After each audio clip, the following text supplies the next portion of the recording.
ಹುಡುಕಾಟ ಪ್ರಾರಂಭಿಸಿದ್ದು within 2 hours ಒಳಗಡೆನೆ ಸೌಜನ್ಯ ಸಿಗ್ತಾಳೆ, ಆದ್ರೆ ಶವ ಆಗಿ. ಅವಳ ಕೈಗಳನ್ನ ಅವಳದೇ ದುಪಟ್ಟ ಅಂಡ್ ID ಕಾರ್ಡ್ ಇಂದ ಮರಕ್ಕೆ ಕಟ್ಟಿರ್ತಾರೆ. And most brutal part is ಅವಳ ಯೋನಿ, ಅವಳ ಏನಿತ್ತ ಅದ್ರ ಒಳಗಡೆ 6 ಇಂಚ್ ಮಣ್ಣು ತುಂಬಿರ್ತಾರ. ಓ ಬಿಡಪ್ಪ, ನಮ್ ಪೊಲೀಸ್ ಅವ್ರಿಗೆ ತಮ್ಮ ಡ್ಯೂಟಿ ಮೇಲೆ ಎಷ್ಟೊಂದು ನಿಷ್ಠೆ ಇದೆ, ಒಂದೇ ದಿನದಲ್ಲಿ ಆರೋಪಿನ ಹಿಡಿದ್ಬಿಟ್ರಲ್ಲ ಅಂತ ಪೊಲೀಸ್ ಅವ್ರ ಮೇಲೆ ಫುಲ್ ಒಂಥರ ಹೊಗಳ್ತಾ ಇರ್ತಾರೆ.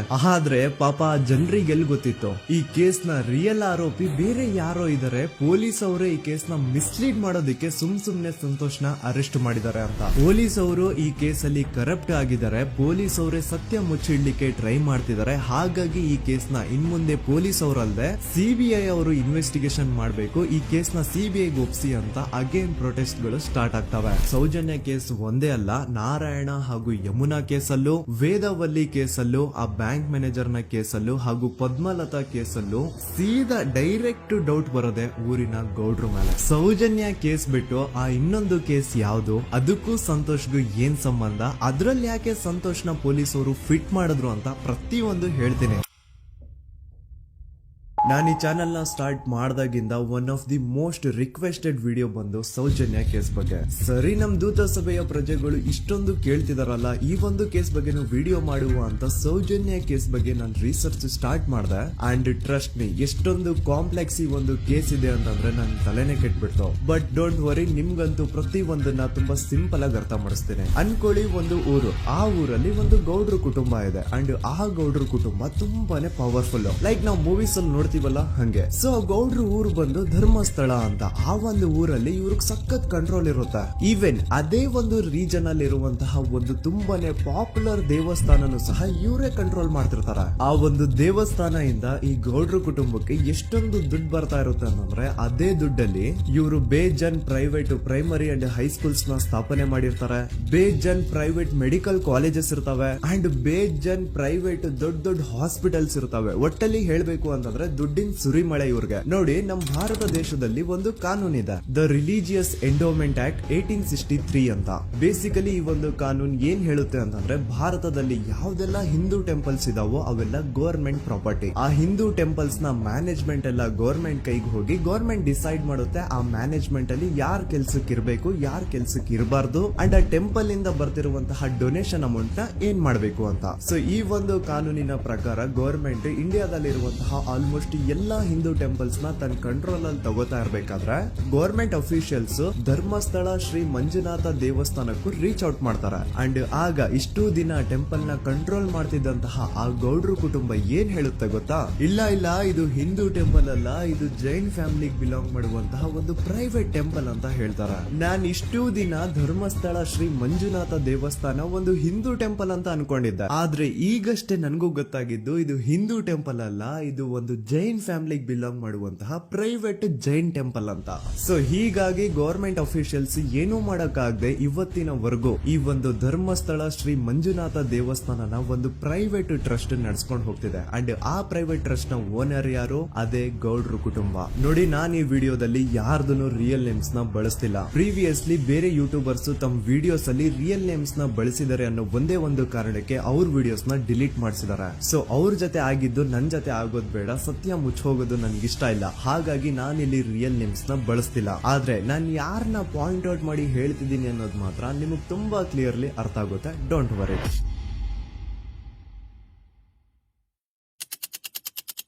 ದಿನಾಂಕ 9/10/2012. A very normal day for everyone except Soujanya.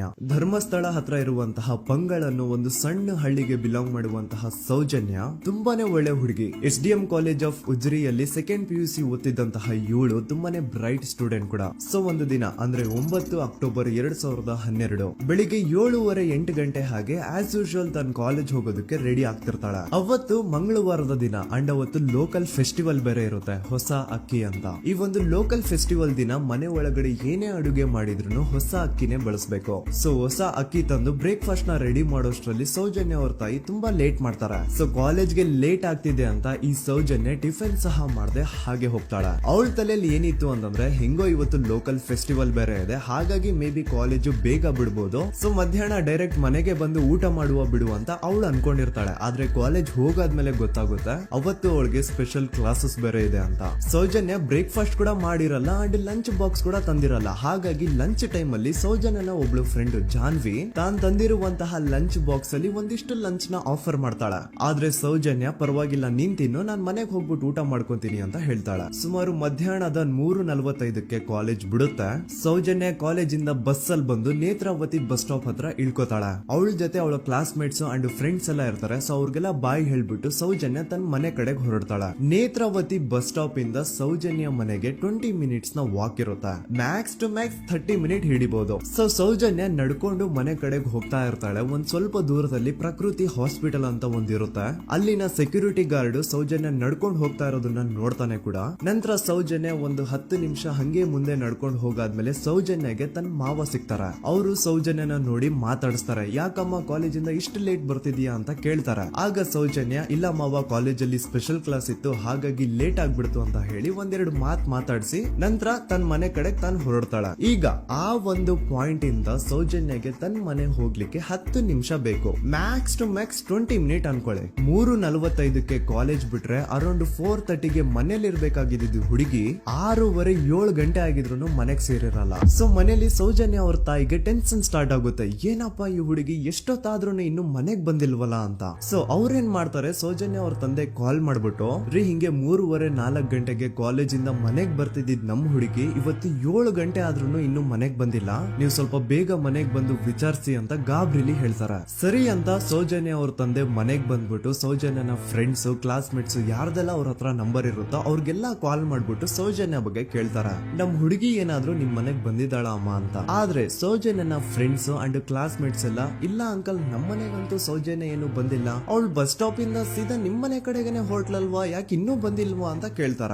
ಆಗ ಸೌಜನ್ಯ ಅವ್ರ ತಂದೆ ಇಲ್ಲಮ್ಮ ಬಂದಿಲ್ಲ ಹಾಗಾಗಿನೇ ಕಾಲ್ ಮಾಡಿರೋದು ಅಂತ ಹೇಳಿ ಕಾಲ್ ಕಟ್ ಮಾಡ್ತಾರ. ದೆನ್ ಸೌಜನ್ಯ ಅವ್ರ ತಂದೆ ಸೌಜನ್ಯ ಅವ್ರ ಮಾವ ಕಾಲ್ ಮಾಡ್ತಾರ. ಅಳಿಯ ಎಲ್ಲಿದ್ಯಾ, ನನ್ ಮಗಳು ಇನ್ನು ಮನೆಗ್ ಬಂದಿಲ್ಲ, ನೀನೇನಾದ್ರೂ ಅವಳನ್ನ ನೋಡ್ದ ಅಂತ ಕೇಳ್ತಾರ. ಆ ಕಡೆಯಿಂದ ಅವರು ಸೌಜನ್ಯನ ಮಾವ ಹೇಳ್ತಾರೆ, ಹ್ಞೂ ನಾನ್ ನೋಡ್ದೆ, 4:15 ಹಾಗೆ ಆ ಹುಡುಗಿ ಕಾಲೇಜ್ ಇಂದ ಬರ್ಬೇಕಾದ್ರೆ ನನಗ್ ಕಾಣಿಸಿದ್ಲು, ನಾನ್ ಸ್ವಲ್ಪ ಮಾತಾಡ್ದೆ ಅವಳ ಹತ್ರ, ಅದಾದ್ಮೇಲೆ ಅವಳು ಮನೆ ಕಡೆ ಹೋದ್ಲಲ್ಲ, ಯಾಕೆ ಇನ್ನೂ ಬಂದಿಲ್ವಾ ಅಂತ ಅವರೇ ಉಲ್ಟಾ ಕ್ವಶನ್ ಕೇಳ್ತಾರ. ಈ ಕಡೆ ಸೌಜನ್ಯ ಅವ್ರ ತಂದೆ ಇಲ್ಲ 7 ಗಂಟೆ ಆದ್ರೂ ಮಗು ಇನ್ನು ಮನೆಗ್ ಬಂದಿಲ್ಲ, ನಮ್ಗೆ ಯಾಕೋ ತುಂಬಾ ಗಾಬರಿ ಆಗ್ತಿದೆ, ನೀನೊಂದ್ ಕೆಲ್ಸ ಮಾಡು, ನಮ್ಮವ್ರನ್ನೆಲ್ಲ ಸೇರ್ಸು, ಎಲ್ರೂ ಸೇರಿ ಹುಡುಕುವ ಅವಳನ್ನ ಅಂತ ಸುಮಾರು ರಾತ್ರಿ 7 ಗಂಟೆಯಿಂದ ಹಿಡಿದು 11 ಗಂಟೆವರೆಗೂ ಸೌಜನ್ಯನ ಮನೆಯವರು ಅಂಡ್ ಊರಿನ ಜನ 200-300 ಜನ ಸೇರ್ಕೊಂಡು ಸೌಜನ್ಯನ ಹುಡುಕ್ತಾರೆ. ಆದ್ರೆ ಸೌಜನ್ಯನ ಒಂದು ಸುಳಿವು ಸಿಗಲ್ಲ. ಸೊ ಕೊನೆಗೆ ಸಹಾಯ ಕೇಳ್ತಾ ರಾತ್ರಿ 11 ಗಂಟೆ ಹಾಗೆ ಸೌಜನ್ಯನ ತಂದೆ ತಾಯಿ ಅಂಡ್ ಊರಿನ ಜನ ಎಲ್ಲ ಬೆಳ್ತಂಗಡಿ ಪೊಲೀಸ್ ಸ್ಟೇಷನ್ ಹತ್ರ ಹೋಗ್ತಾರ. ಅಲ್ಲಿ ಪೊಲೀಸ್ ಅವ್ರ ಹತ್ರ ಕಾಲೇಜ್ ಹೋಗಿದ್ ನಮ್ ಹುಡುಗಿ ಇಷ್ಟೊತ್ತಾದ್ರೂ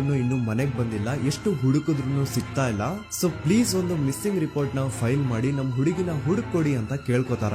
ಆದ್ರೆ ಪೊಲೀಸ್ ಅವರು ಒಪ್ಪಲ್ಲ. ಇಲ್ಲ ಯಾವುದೇ ಪರ್ಸನ್ ಮಿಸ್ಸಿಂಗ್ ಆದ್ರೆ ಆಫ್ಟರ್ 24 ಅವರ್ಸ್ ಆದ್ಮೇಲೆ ರಿಪೋರ್ಟ್ ಫೈಲ್ ಮಾಡಕ್ಕಾಗೋದು. ಸೊ ನೀವ್ ಒಂದ್ ಕೆಲ್ಸ ಮಾಡಿ, ಈಗ ಮನೆಗ್ ಹೋಗಿ ನಾಳೆ ಬೆಳಿಗ್ಗೆವರೆಗೂ ನೋಡಿ, ನಾಳೆ ಬೆಳಿಗ್ಗೆವರೆಗೂ ನಿಮ್ ಮಗಳು ನಿಮ್ ಮನೆಗ್ ಬಂದಿಲ್ಲ ಅಂತಂದ್ರೆ ಆಗ ಬಂದ್ಬಿಟ್ಟು ಮಿಸ್ಸಿಂಗ್ ರಿಪೋರ್ಟ್ ನ ಫೈಲ್ ಮಾಡಿಸಿ ಅಂತ ಹೇಳಿ ಕಳಿಸ್ತಾರ.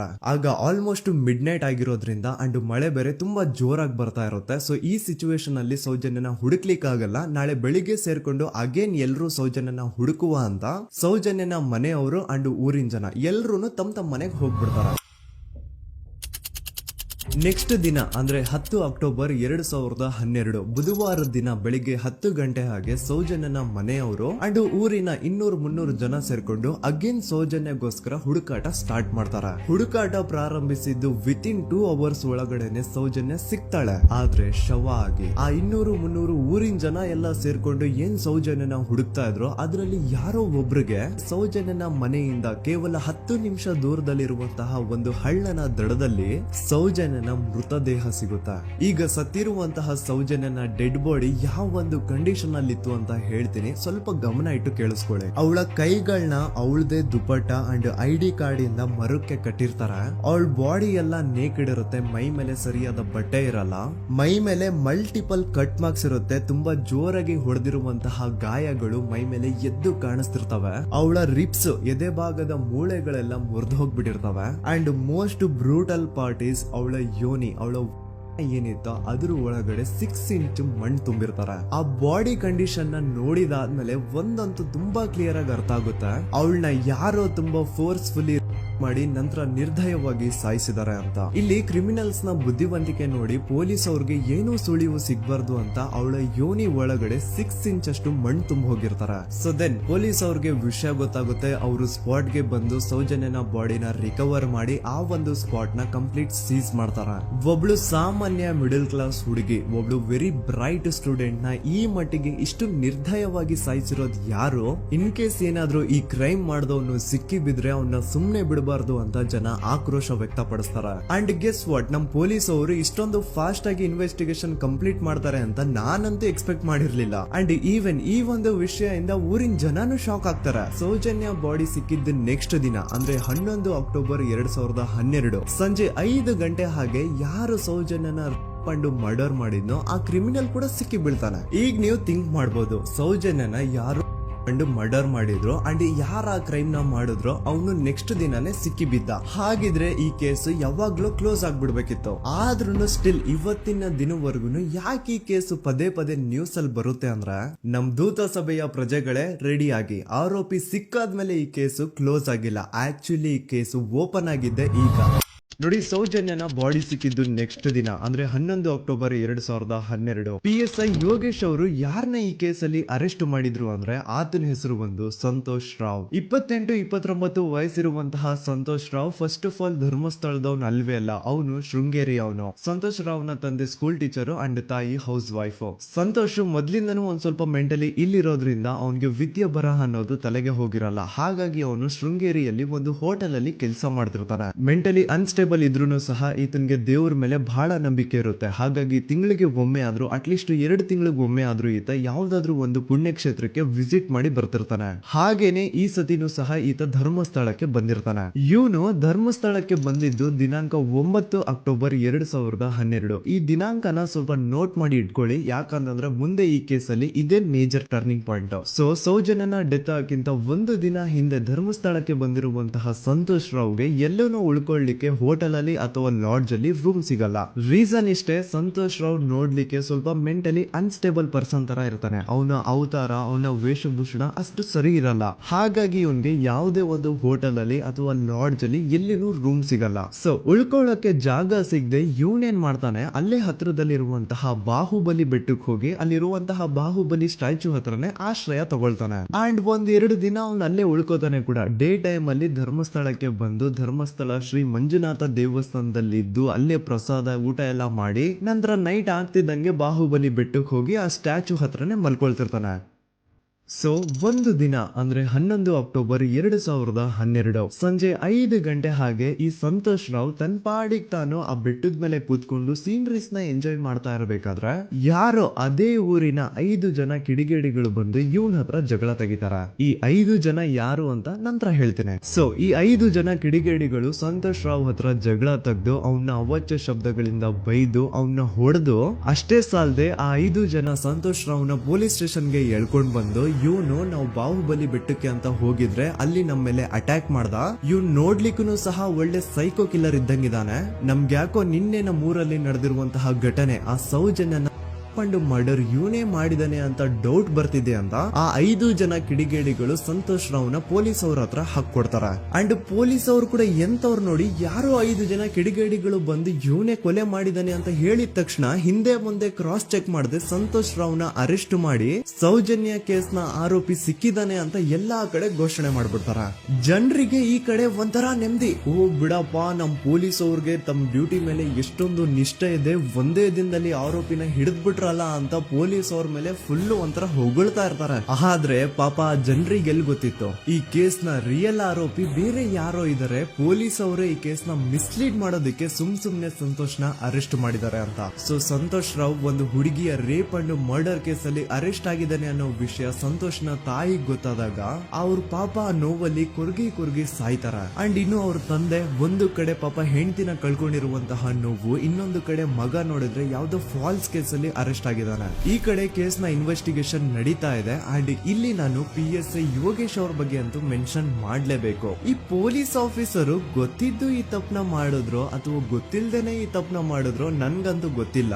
ಸೊ ಇವ್ರು ಏನ್ ಮಾಡ್ತಾರೆ ಅಂತಂದ್ರೆ, ಸೌಜನ್ಯನ ಬಾಡಿನ ಪೋಸ್ಟ್ ಮಾರ್ಟಮ್ ಗೆ ಕಳಿಸಿದಾಗ ಡಾಕ್ಟರ್ಸ್ ಹಂಗೋ ಹಿಂಗೋ ಮಾಡಿ ಇಂದ ಕೆಲವೊಂದು ಸ್ಪಾಮ್ ನ ಸ್ಯಾಂಪಲ್ಸ್ ಕಲೆಕ್ಟ್ ಮಾಡ್ತಾರ. ಅದನ್ನ ಅವರು PSI ಯೋಗೇಶ್ಗೆ ಕೊಟ್ಟು ಇದನ್ನ ವಿತಿನ್ 72 ಅವರ್ಸ್ ಒಳಗಡೆ ಇನ್ನೊಂದು ಲ್ಯಾಬ್ ಗೆ ಸಬ್ಮಿಟ್ ಮಾಡಿ ಅಂತ ತುಂಬಾ ಕ್ಲಿಯರ್ ಆಗಿ ಹೇಳ್ತಾರ. ಆದ್ರೆ PSI ಯೋಗೇಶ್ ಆ ಸ್ಪಾಮ್ ಸ್ಯಾಂಪಲ್ಸ್ ನ ವಿತಿನ್ 72 ಅವರ್ಸ್ ಒಳಗಡೆ ಲ್ಯಾಬ್ ಕಳ್ಸೋದಿರ್ಲಿ, ಅದನ್ನ 12 ದಿನ ಆದ್ಮೇಲೆ ಲ್ಯಾಬ್ ಕಳಿಸ್ತಾರ. ಅಷ್ಟೊತ್ತಿಗೆ ಆಲ್ರೆಡಿ ಆ ಸ್ಪಾಮ್ ಸ್ಯಾಂಪಲ್ಸ್ ಗೆಲ್ಲ ಫಂಗಸ್ ಹಿಡಿದು ಅದು ಅನ್ಫಿಟ್ ಫಾರ್ ಟೆಸ್ಟಿಂಗ್ ಅಂತ ಬರುತ್ತಾ. ಈಗ ನೀವೇ ಹೇಳಿ, ಎಂತ ಡಂಬೆಸ್ಟ್ ಪರ್ಸನ್ ಪೊಲೀಸ್ ಆಫೀಸರ್ ಆಗಿದ್ರು ಅವನ ಹತ್ರ ಒಂದು ಮರ್ಡರ್ ಕೇಸ್ ಬಂದಾಗ ಅವನ ಹತ್ರ ಇರೋ ಮೇನ್ ಸಾಕ್ಷಿನೇ, ಮೇನ್ ಎವಿಡೆನ್ಸ್ ಆ ಹುಡುಗಿಯ ಇಂದ ಕಲೆಕ್ಟ್ ಆಗುವಂತಹ ಸ್ಪರ್ಮ್ ಸ್ಯಾಂಪಲ್ಸ್. ಸೊ ಅದನ್ನ ಮೊದಲು ಲ್ಯಾಬ್ ಕಳಿಸಿ ಅದನ್ನ ಐಡೆಂಟಿಫೈ ಮಾಡೋದು ಪೊಲೀಸ್ ಅವರ ಫಸ್ಟ್ ಡ್ಯೂಟಿ. ಆದ್ರೆ ಇಲ್ಲಿ PSI ಯೋಗೇಶ್ ಅವರು ಇದನ್ನೇ ಮರ್ತು ಹೋದ್ರು ಅಂತ ನೋಡಿ. ಯಾವುದೇ ಒಂದು ಕೇಸ್ ಅಲ್ಲಿ ಪೊಲೀಸ್ ಅವರು ಆದಷ್ಟು ಎವಿಡೆನ್ಸ್ ನ ಕಲೆಕ್ಟ್ ಮಾಡೋದಕ್ಕೆ ಟ್ರೈ ಮಾಡ್ತಾರ.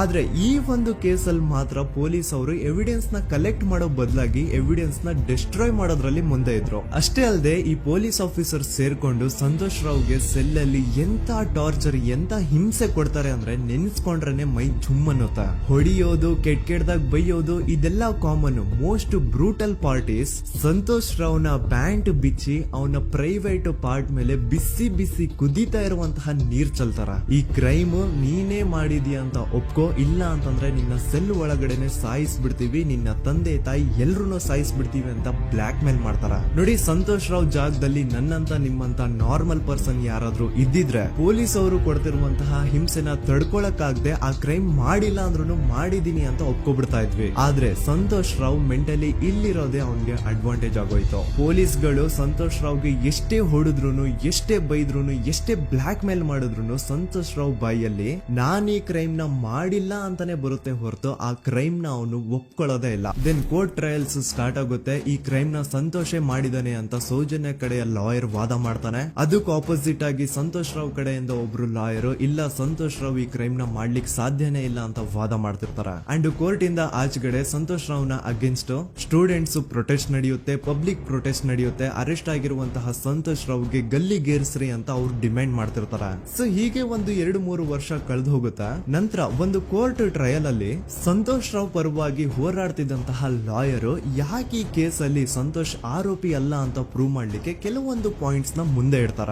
ಅದೇನಂತಂದ್ರೆ, ಮೊದಲನೇದಾಗಿ ಸಂತೋಷ್ ರಾವ್ ಈ ಕ್ರೈಮ್ ನ ಮಾಡಿದಾನೆ ಅಂತ ಒಬ್ರು ಒಂದು ಐ ವಿಟ್ನೆಸ್ ಇರಲ್ಲ. ಇನ್ನೊಂದೇನು ಅಂತಂದ್ರೆ, ಯಾವೊಂದು ಕಂಡೀಷನ್ ಅಲ್ಲಿ, ಯಾವೊಂದು ಬ್ರೂಟಲ್ ಕಂಡೀಷನ್ ಅಲ್ಲಿ ಸೌಜನ್ಯನ ಬಾಡಿ ಸಿಕ್ಕಿತ್ತೋ ಅದನ್ನ ಗಮನದಲ್ಲಿಟ್ಕೊಂಡು ಸ್ವಲ್ಪ ಪ್ರಾಕ್ಟಿಕಲ್ ಆಗಿ ಥಿಂಕ್ ಮಾಡಿದ್ರೆ ಆ ಒಂದು ಭೀಕರ ಕ್ರೈಮ್ ನ ಒಬ್ನೇ ಮಾಡ್ಲಿಕ್ಕೆ ಸಾಧ್ಯನೇ ಇಲ್ಲ. ಇನ್ನೊಂದು ಪಾಯಿಂಟ್ ಏನು ಅಂತಂದ್ರೆ, ಸೌಜನ್ಯನ ಇಂದ ಪೊಲೀಸ್ ಅವ್ರಿಗೆ ಯಾವುದೇ ಸ್ಪರ್ಮ್ ಸ್ಯಾಂಪಲ್ ಸಿಗ್ಬಾರ್ದು ಅಂತ 6 ಇಂಚು ಅಷ್ಟು ಮಣ್ಣು ಹಾಕಿರ್ತಾರ. ಸೊ ಈಗ ನೀವೇ ಹೇಳಿ, ಮೆಂಟಲಿ ಇಲ್ಲಿರುವಂತಹ ಪರ್ಸನ್ಗೆ ಇಷ್ಟೊಂದು ಬುದ್ಧಿವಂತಿಕೆ ಇರುತ್ತಾ ಅನ್ಕೊಳ್ಳಿ. ಅಷ್ಟೊಂದು ಬುದ್ಧಿವಂತಿಕೆ ಅವ್ನಿಗಿದ್ರೂನು ಆ ಕ್ರೈಮ್ ಮಾಡಾದ್ಮೇಲೆ ಅವನ ಆ ಊರಿಂದ ಓಡ್ ಹೋಗ್ಬೋದಾಗಿತ್ತು. ಆದ್ರೆ ಮತ್ತ್ಯಾಕೆ ಅವನು ಅದೇ ಊರಲ್ಲೇ ಇರ್ತಾನೆ. ಅಂಡ್ ಸೌಜನ್ಯ ಕೊನೆಯದಾಗಿ ಪ್ರಕೃತಿ ಹಾಸ್ಪಿಟಲ್ ಮುಂದ್ಗಡೆಯಿಂದ ನಡ್ಕೊಂಡು ಹೋಗ್ತಾ ಇರ್ಬೇಕಾದ್ರೆ ಆ ಪ್ರಕೃತಿ ಹಾಸ್ಪಿಟಲ್ ನ ಸೆಕ್ಯೂರಿಟಿ ಗಾರ್ಡ್ ನೋಡ್ತಾನೆ. ಅಂಡ್ ಪ್ರಕೃತಿ ಹಾಸ್ಪಿಟಲ್ ನ ಆಚೆಗಡೆ CCTV ಕ್ಯಾಮರಾನು ಇರುತ್ತೆ. ಸಡನ್ಲಿ ಆ CCTV ಫುಟೇಜ್ ಕೂಡ ಕಾಣೆ ಆಗ್ಬಿಡುತ್ತಾ. ಇನ್ನೊಂದೇನು ಅಂತಂದ್ರೆ, ಸೌಜನ್ಯನ ಮರ್ಡರ್ ಆಗಿದ್ದು ನೆಕ್ಸ್ಟ್ ದಿನಾನೇ ಪೊಲೀಸ್ ಅವರು ಆರೋಪಿನ ಹಿಡಿದ್ರು. ಸೊ ಹಾಗಿದ್ದಾಗ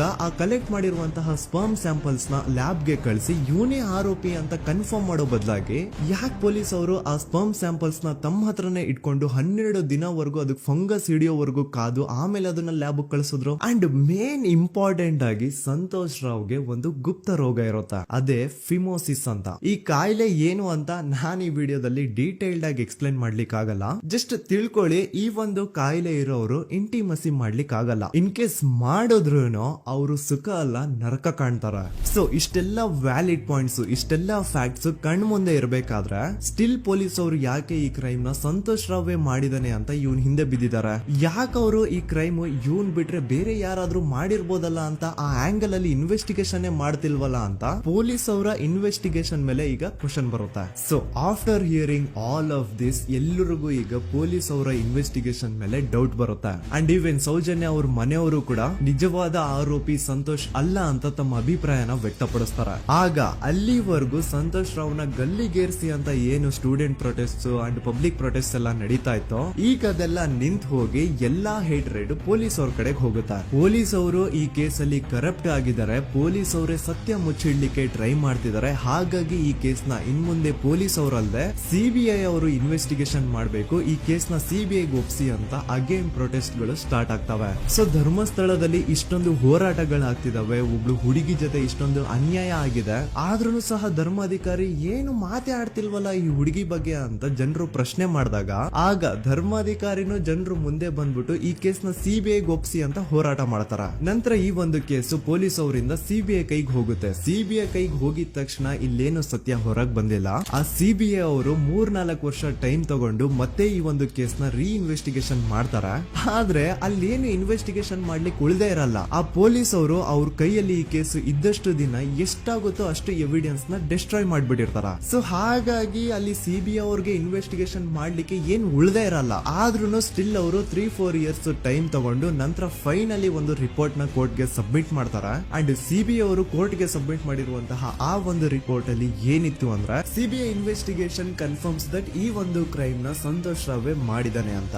ಆದ್ರೆ ಐರೋನಿ ಈಸ್ ಇದೇ ಒಂದು ರಿಪೋರ್ಟ್ ಅಲ್ಲಿ ಇವ್ರು ಏನ್ ಹೇಳ್ತಾರೆ ಅಂದ್ರೆ ಅವ್ರಿಗೆ ಯಾವುದೇ ತರ ಎವಿಡೆನ್ಸ್ ಸಿಕ್ಕಿಲ್ಲ ಅಂತ. ಯಾಕಂದ್ರೆ ಈ ಸೌಜನ್ಯ ಕೇಸು ಪೊಲೀಸ್ ಅವ್ರ ಕೈಯಲ್ಲಿ ಇದ್ದಾಗ ಪೊಲೀಸ್ ಅವರು ತಮ್ಮ ನಿರ್ಲಕ್ಷ್ಯದಿಂದ ಎಲ್ಲಾ ಎವಿಡೆನ್ಸ್ ನ ಕಳ್ಕೊಂಡ್ಬಿಟ್ಟಿರ್ತಾರ. ಅಂತದ್ರಲ್ಲಿ ಯಾವ ಒಂದು ಆಧಾರದ ಮೇಲೆ ಇವರು ಸಂತೋಷ್ ರಾವೇ ಈ ಕ್ರೈಮ್ ನ ಮಾಡಿದ್ದಾರೆ ಅಂತ ಕ್ವಶನ್ ಮಾಡಿದಾಗ ಸಿಬಿಐ ಅವ್ರ ಕಡೆಯಿಂದ ನೋ ಆನ್ಸರ್. ನೋಡಿ, ಮೊದ್ಲು ಈ ಒಂದು ಕೇಸ್ ನ ಪೊಲೀಸ್ ಅವರು ಇನ್ವೆಸ್ಟಿಗೇಷನ್ ಮಾಡಿ ನಂತರ ಈ ಒಂದು ಕೇಸು ಸಿಬಿಐ ಅವ್ರ ಕೈಗೆ ಹೋಗಿ ಅವರು 3-4 ವರ್ಷ ಟೈಮ್ ತಗೊಂಡು ಇನ್ವೆಸ್ಟಿಗೇಷನ್ ಮಾಡಿ ದೆನ್ ಫೈನಲ್ ರಿಪೋರ್ಟ್ ನ ಕೋರ್ಟ್ ಗೆ ಸಬ್ಮಿಟ್ ಮಾಡೋಷ್ಟ್ರಲ್ಲಿ ಸುಮಾರು 5-6 ವರ್ಷ ಕಳೆದು ಹೋಗಿರುತ್ತೆ. ಅಂಡ್ ಸ್ಟಿಲ್ ಈ ಒಂದು ಕೇಸ್ ಅಲ್ಲಿ ಏನೂ ಕನ್ಕ್ಲೂಷನ್ ಸಿಕ್ಕಿರಲ್ಲ.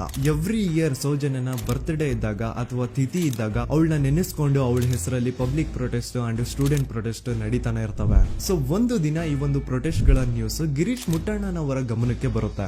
ಯಾರೀ ಗಿರೀಶ್ ಮುಟ್ಟಣ್ಣನವರ ಅಂದ್ರೆ ಇವರು very honest X police man. ನೀವು ನಂಬಲ್ಲ, ಇವ್ರು ಪೊಲೀಸ್ ಆಫೀಸರ್ ಇದ್ದಾಗ ಪಬ್ಲಿಕ್ ಅಲ್ಲಿ ಒಬ್ಬ MLA ಹೊಡೆದಿರ್ತಾರ. ಅಷ್ಟೇ ಅಲ್ಲ, ಪೊಲೀಸ್ ಡಿಪಾರ್ಟ್ಮೆಂಟ್ ಅಲ್ಲಿ ಕರಪ್ಷನ್ ಇದೆ, ಕರಪ್ಷನ್ ಇದ್ದಿದ್ ಕಡೆ ನಾನ್ ಇರಲ್ಲ ಅಂತ ಹೇಳ್ಬಿಟ್ಟು ತಮ್ಮ ಪೊಲೀಸ್ ಡ್ಯೂಟಿನ ಬಿಟ್ಬಿಟ್ಟು ಈಗ ಸಮಾಜದಲ್ಲಿ ಏನೇ ಅನ್ಯಾಯ ಆಗಿದ್ರು ಅದ್ರ ಅಗೇನ್ಸ್ಟ್ ವಾಯ್ಸ್ ರೈಸ್ ಮಾಡ್ತಿದಾರ. ಸೊ ಈ ಗಿರೀಶ್ ಮುಟ್ಟಣ್ಣನವರಿಗೆ ಸೌಜನ್ಯ ಕೇಸ್ ಬಗ್ಗೆ ಗೊತ್ತಾದಾಗ ಅವ್ರಿಗೆ ಈ ಕೇಸು ತುಂಬಾನೇ ಕಾಡುತ್ತೆ. ಅಲ್ಲ, ಇಷ್ಟೊಂದು ವರ್ಷಗಳಾಗೋಯ್ತು ಆ ಹುಡುಗಿ ಜೊತೆ ಅನ್ಯಾಯ ಆಗಿ, ಸ್ಟಿಲ್ ಈ ಒಂದು ಕೇಸ್ ನ ಕನ್ಕ್ಲೂಷನ್ ಸಿಕ್ತಿಲ್ವಲ್ಲ, ಏನ್ ನಡೀತಿದೆ ಧರ್ಮಸ್ಥಳದಲ್ಲಿ ಅರ್ಥ ಆಗ್ತಿಲ್ವಲ್ಲ ಅಂತ ಈ ಗಿರೀಶ್ ಅವರು ತಮ್ಮ ಹಳೆ ಪೊಲೀಸ್ ಕಾಂಟ್ಯಾಕ್ಟ್ಸ್ ನ ಯೂಸ್ ಮಾಡ್ಕೊಂಡು ಆ ಸೌಜನ್ಯ ಕೇಸ್ ಫೈಲ್ ನ ಒಂದು ಕಾಪಿನ ತಮ್ಮ ಹತ್ರ ತರಿಸ್ಕೋತಾರ. ಆ ಒಂದು ಕೇಸ್ ಫೈಲ್ ಅಲ್ಲಿ ಸೌಜನ್ಯ ಬಗ್ಗೆ ಅಷ್ಟೇ ಅಲ್ಲದೆ ಸಂತೋಷ್ ರಾವ್ ಬಗ್ಗೆನೂ ಇನ್ಫಾರ್ಮೇಶನ್ ಇರುತ್ತೆ. ಅಂಡ್ ಗಿರೀಶ್ ಅವರು ಸಂತೋಷ್ ಬಗ್ಗೆ ಇರುವಂತಹ ಇನ್ಫಾರ್ಮೇಶನ್ ನೋಡ್ತಾ ಇರ್ಬೇಕಾದ್ರೆ ಅವರು ಒಂದು ವಿಷಯನ ನೋಟಿಸ್ ಮಾಡ್ತಾರ. ಅದೇನಂತಂದ್ರೆ ಪೊಲೀಸ್ ಅವರು ಸಂತೋಷ್ ರಾವ್ನ ಬರೀ ಸೌಜನ್ಯ ಕೇಸಲ್ಲಿ ಒಂದೇ ಫಿಟ್ ಮಾಡಿರಲ್ಲ, ಸೌಜನ್ಯ ಸಾಯೋಕ್ಕಿಂತ 20 ದಿನ ಹಿಂದೆ ಧರ್ಮಸ್ಥಳದಲ್ಲೇ ನಡೆದಿರುವಂತಹ ಒಂದು ಕ್ರೈಮ್ ಅಲ್ಲಿನೂ ಸಹ ಸಂತೋಷ್ ರಾವೇ ಆರೋಪಿ ಅಂತ ಮೆನ್ಷನ್ ಮಾಡಿರ್ತಾರ. ಸೊ ಸೌಜನ್ಯ ಕೇಸ್ ಬಿಟ್ಟು ಆ ಇನ್ನೊಂದು ಕೇಸ್ ಯಾವ್ದು, ಅದಕ್ಕೂ ಸಂತೋಷ್ಗೂ ಏನ್ ಸಂಬಂಧ, ಅದ್ರಲ್ಲಿ ಯಾಕೆ ಸಂತೋಷ್ನ ಪೊಲೀಸ್ ಅವರು ಫಿಟ್ ಮಾಡಿದ್ರು ಅಂತ ಪ್ರತಿಯೊಂದು ಹೇಳ್ತೀನಿ. ಆದ್ರೆ ನಾನಿಲ್ಲಿ ಯಾರ್ದು ರಿಯಲ್ ನೇಮ್ಸ್ ನ ಬಳಸಲ್ಲ. ಯಾಕಂದ್ರೆ ಮುಂದೆ ಕೇಸಲ್ಲಿ ತುಂಬಾ ದೊಡ್ಡ ಪವರ್ಫುಲ್ ವ್ಯಕ್ತಿಗಳ ಹೆಸರುಗಳು ಬರ್ತವೆ. ಅಂಡ್ ನನ್ ವಿಡಿಯೋ ಯೂಟ್ಯೂಬ್ ಇಂದ ಡಿಲೀಟ್ ಆಗೋದು ನನ್ಗೆ ಇಷ್ಟ ಇಲ್ಲ. ಹಾಗಾಗಿ ನಾನಿಲ್ಲಿ ಯಾರ್ದು ರಿಯಲ್ ನೇಮ್ಸ್ ನ ಬಳಸ್ತಿಲ್ಲ. ಬಟ್ ಯಾರ ಬಗ್ಗೆ ಹೇಳ್ತಿದ್ದೀನಿ ಅಂತ ಒಂದ್ ಸ್ವಲ್ಪ ನೀವೇ ಅರ್ಥ ಮಾಡ್ಕೊಳ್ಳಿ. ನೋಡಿ, ಧರ್ಮಸ್ಥಳದಲ್ಲಿ ಮಾಫಿಯಾ ಕೈಂಡ್ ಆಫ್ ನಡೆಸ್ತಿರುವಂತಹ ಒಂದು ವೆರಿ ಪವರ್ಫುಲ್ ಗೌಡ್ರು ಕುಟುಂಬ ಇದೆ. ಇವ್ರ ಹತ್ರ ಬೇಜನ್ ಆಸ್ತಿ, ಬೇಜನ್ ದುಡ್ಡು, ಬೇಜನ್ ಪವರ್, ಬೇಜನ್ ಇನ್ಫ್ಲೂಯೆನ್ಸ್ ಎಲ್ಲಾನು ಇದೆ. ಆ ಊರಲ್ಲಿ ಈ ಗೌಡ್ರು ಕುಟುಂಬದ್ದು ಎಷ್ಟೊಂದು ಕಂಟ್ರೋಲ್ ಇದೆ ಅಂತಂದ್ರೆ ಅವ್ರನ್ನ ಎದುರು ಹಾಕೊಳ್ಳೋರೆ ಯಾರು ಇಲ್ಲ. ಅಂಡ್ ಈ ಒಂದು ಗೌಡ್ರು ಕುಟುಂಬ ಒಂದು ಪ್ರೈವೇಟ್ ಟ್ರಸ್ಟ್ ಹೆಸರಲ್ಲಿ ಒಂದು ವೆರಿ ಪಾಪ್ಯುಲರ್ ದೇವಸ್ಥಾನನ ಸುಮಾರು ವರ್ಷಗಳಿಂದ ತಲೆ ಮಾರುಗಳಿಂದನೂ ನಡ್ಸ್ಕೊಂಡ್ ಬಂದಿರ್ತಾರ. ಅದೇ ಒಂದು ದೇವಸ್ಥಾನದಲ್ಲಿ 60 ವರ್ಷ ವಯಸ್ಸಾಗಿರುವಂತಹ ನಾರಾಯಣ ಅನ್ನೋ ಒಬ್ಬ ವ್ಯಕ್ತಿ ಮಾವುತನಾಗಿ ಕೆಲಸ ಮಾಡ್ತಿರ್ತಾನ. ನಾರಾಯಣ ಅವ್ರ ತಂದೆನೂ ಅದೇ ದೇವಸ್ಥಾನದಲ್ಲಿ ಮಾವುತಾಗಿ ಕೆಲಸ ಮಾಡ್ತಾ ಇದ್ರು, ಅವ್ರ ತಂದೆನೂ ಅದೇ ದೇವಸ್ಥಾನದಲ್ಲಿ ಮಾವುತಾಗಿ ಕೆಲಸ ಮಾಡ್ತಾ ಇದ್ರು. ಸೊ ಹೀಗೆ ತಲೆ ಮಾರುಗಳಿಂದ ಮಾವುತ ಆಗಿನೇ ನಾರಾಯಣನ ಕುಟುಂಬ ಆ ಒಂದು ದೇವಸ್ಥಾನದಲ್ಲಿ ಕೆಲಸ ಮಾಡ್ತಾ ಇರುತ್ತೆ. ಸೊ ಒಮ್ಮೆ ತುಂಬಾ ವರ್ಷಗಳ ಹಿಂದೆ ನಾರಾಯಣ ಅವ್ರ ತಂದೆ ಆ ದೇವಸ್ಥಾನದಲ್ಲಿ ಮಾವುತಾಗಿ ಕೆಲಸ ಮಾಡ್ತಾ ಇರ್ಬೇಕಾದ್ರೆ ಆಗಿನ ದೇವಸ್ಥಾನದ ಧರ್ಮಾಧಿಕಾರಿ ಆ ಮಾವುತನ ಕೆಲ್ಸದ ಮೇಲೆ ಇರುವಂತಹ ನಿಷ್ಠೆ, ಅವನ ನಿಯತ್ತು ಅಂಡ್ ತಲೆಮಾರುಗಳಿಂದ ಅವರು ದೇವಸ್ಥಾನಕ್ಕೆ ಸಲ್ಲಿಸ್ತಿರುವಂತಹ ಸೇವೆನ ಮೆಚ್ಚಿ ಆ ಧರ್ಮಾಧಿಕಾರಿ ಆ ನಾರಾಯಣ ಅವ್ರ ತಂದೆ ಆ ಮಾವುತನಿಗೆ ಒಂದು ಜಮೀನ್ ಕೊಡ್ತಾರೆ ಆಸ್ ಎ ಗಿಫ್ಟ್ ಆಗಿ. ಸೊ ಈಗ ಫ್ಲಾಶ್ ಬ್ಯಾಕ್ ಇಂದ ಒಂದ್ ಸ್ವಲ್ಪ ಮುಂದೆ ಬರುವ 2010-11ರಲ್ಲಿ ಯಾವೊಂದು ಜಮೀನ ಆಗಿನ ಧರ್ಮಾಧಿಕಾರಿ ನಾರಾಯಣ ಅವ್ರ ತಂದೆಗೆ ಆಸ್ ಎ ಗಿಫ್ಟ್ ಆಗಿ ಕೊಟ್ಟಿದ್ರು, ಈಗ ನಾರಾಯಣ ಅವ್ರ ತಂದೆ ಸತ್ ಹೋಗಿ ಆ ಒಂದು ಜಮೀನು ನಾರಾಯಣ ಹೆಸರಿಗೆ ಆಗಿರುತ್ತೆ. ಅಂಡ್ ಆಗಷ್ಟೇ ಗೊತ್ತಾಗುತ್ತೆ ಆ ಜಮೀನ ವೆರಿ ಆಪೋಸಿಟ್ ಒಂದು ದೊಡ್ಡ ಹೈವೇ ಬರ್ತಿದೆ ಅಂಡ್ ಅದರಿಂದ ಜಮೀನ ರೇಟು 10 ಪಟ್ಟು ಜಾಸ್ತಿ ಆಗುತ್ತೆ ಅಂತ. ಸೊ ಈ ವಿಷಯ ಗೊತ್ತಾಗಿ ನೋಡಿ, ದಾನ ಮಾಡದಂತಹ ಧರ್ಮಾಧಿಕಾರಿ ಅಂತೂ ಸತ್ ಹೋದ್ರು, ಆದ್ರೆ ಅವ್ರ ಮುಂದಿನ ಪೀಳಿಗೆ ಅವ್ರಿಗೆ ಈ ಜಮೀನ್ ಮೇಲೆ ಕಣ್ಬಿದ್ದು ನಾರಾಯಣ ಅವ್ರ ಹತ್ರ ಆ ಜಾಗನ ವಾಪಸ್ ಕೇಳ್ತಾರ. ಆದ್ರೆ ನಾರಾಯಣ ಕೊಡಲ್ಲ. ಇಲ್ಲ, ನಾನ್ ಯಾಕೆ ಕೊಡ್ಲಿ, ನಮ್ ತಂದೆಯಿಂದ ಸಿಕ್ಕಿರುವಂತಹ ಜಮೀನ್ ಇದು, ನಮ್ ತಂದೆಯ ಕೊನೆ ಗುರುತು ಇದು ನನ್ನ ಹತ್ರ ಇರೋದು, ಸೊ ಇದನ್ನ ನಾನ್ ಯಾವ್ದೇ ಕಾರಣಕ್ಕೂ ಬಿಟ್ಕೊಡಲ್ಲ ಅಂತ ಆ ಗೌಡ್ರು ಕುಟುಂಬನ ನಾರಾಯಣ ಎದುರು ಹಾಕೋತಾರ.